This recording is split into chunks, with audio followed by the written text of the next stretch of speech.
दर्शकबिन नमस्कार, तपाईहरुलाई हार्दिक स्वागत छ युट्युब च्यानल नेपाली खबर मिडियामा।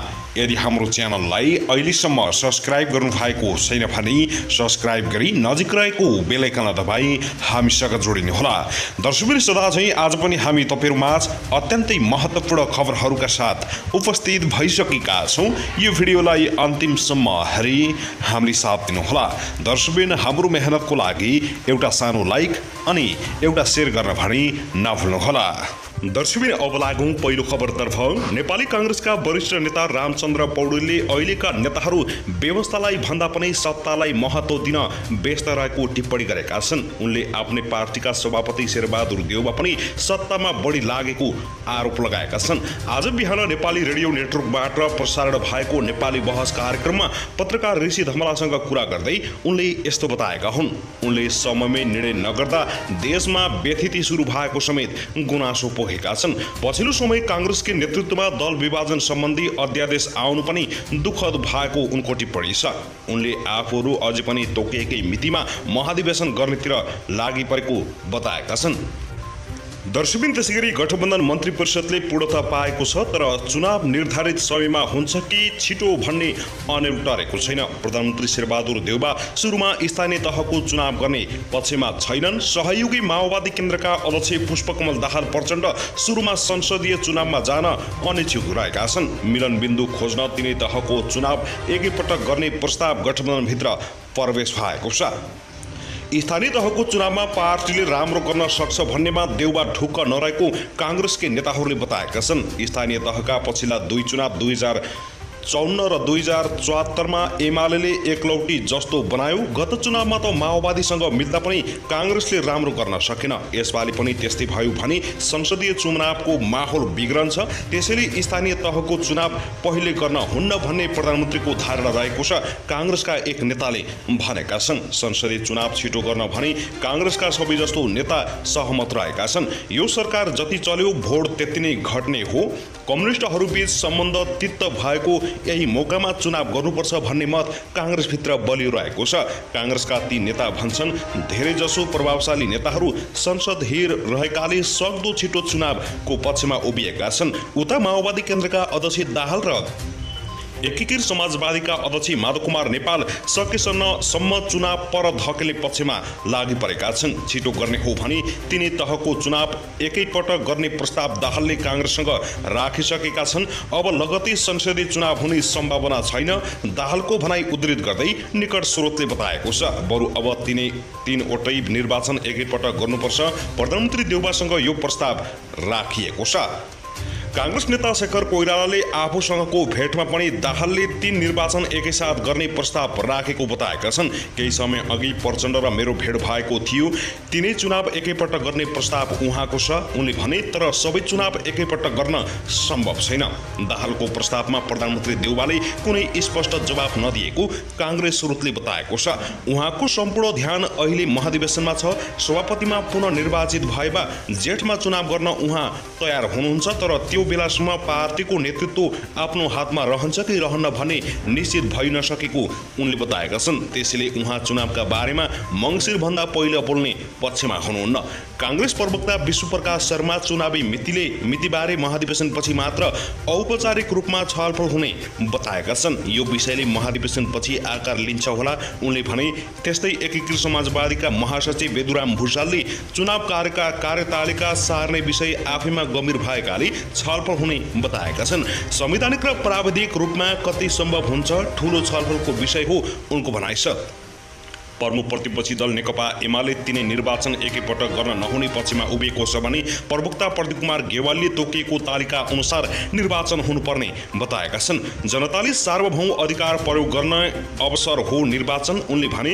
कुन दललाई लाभ हुन्छ कुन दललाई हुँदैन भनेर तालिका तलमाथि गर्नु हुँदैन। उनले सङ्घ तथा प्रदेश र स्थानीय तहका एजेन्डा नै फरक हुने भएकाले एकैपटक चुनाव गर्नु उचित नहुने तर्क गरेका छन्। स्थानीय तहको चुनाव छिट्टै गर्नुपर्छ। तीनवटा निर्वाचन एकैपटक गर्ने कुरा जनतालाई अलमलाउने काम हो उनको भनाइ छ। दर्शकबिन त्यसगरी यता भने गृहमन्त्री बालकृष्ण खाँडले नेत्र विक्रम चन्द नेतृत्वको नेपाल कम्युनिस्ट पार्टी नेकपासँग नेपाल सरकारले गरेको सहमति कार्यान्वयनका लागि पहल सुरु गरेको छ।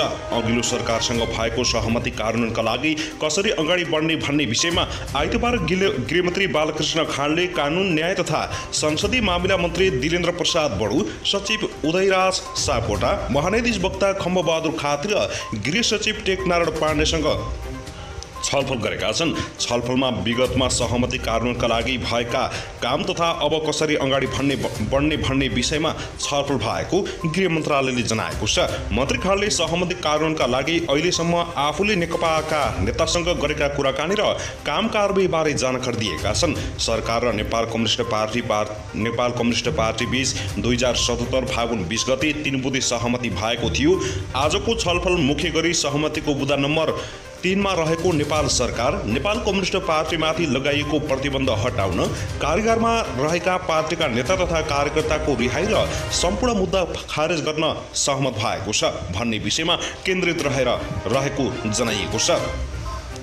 छलफलमा कानुन सचिव सापकोटा र महान्यायाधीश वक्ता खातीले कस्ता मुद्दा खारेज गर्न मिल्ने र जेलमा रहेका कैदीबन्दीलाई रिहा गर्न मिल्ने बारे जानकारी दिएका छन्। कानुन सचिव सापकोटाले गृह मन्त्रालय र महान्यायाधीश वक्ताको कार्यालयबाट रिहाईका लागि आएको सिफारिस अनुसार मन्त्रालयमा आएका अधिकांशको रिहाई भइसकेको र केही फिर्ता गर्न नमिल्ने प्रकृतिका मात्रै बाँकी रहेको जानकारी गराएका छन्।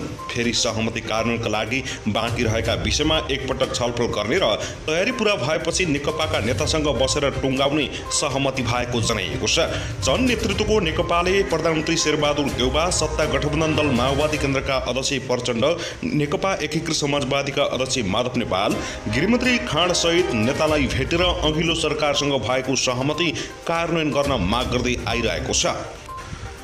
दर्शकबिन त्यसगरी भारतको केन्द्र शासित प्रदेश जम्मू कश्मीरमा गत सोमबारदेखि जारी सेना र आतंकवादी समूहबीचको मुठभेडमा 22 जनाको ज्यान गएको छ। मारिनेमा भारतीय सेनाका 9 जना छन् भने यसैगरी भारतीय सेनाले आतंकवादी समूहका 13 जनालाई मारेको दावी गरेको छ। भारतीय सेनाले गत सोमबार शरणकोटको एक गाउँबाट आतंकवादी समूह विरुद्ध अपरेसन सुरु गरेको थियो।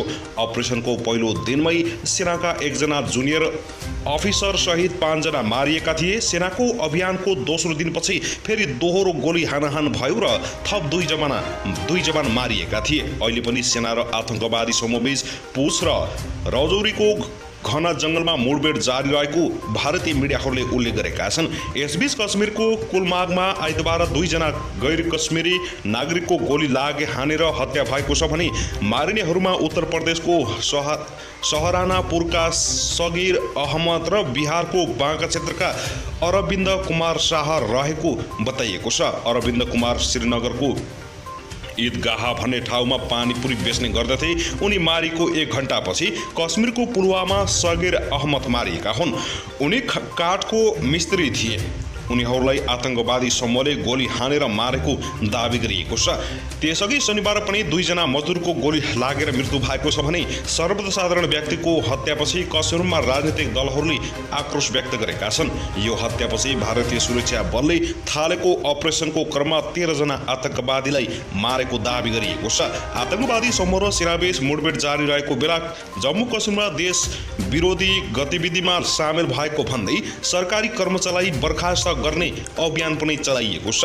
पछिल्लो पटक जम्मू कश्मीर प्रशासनले अलगाववादी नेता भनेर चिनिने शहीद अली शाह गिलानीको नाति अनिल उल इस्लाम र 1 जना शिक्षकलाई जागिरबाट बर्खास्त गरे।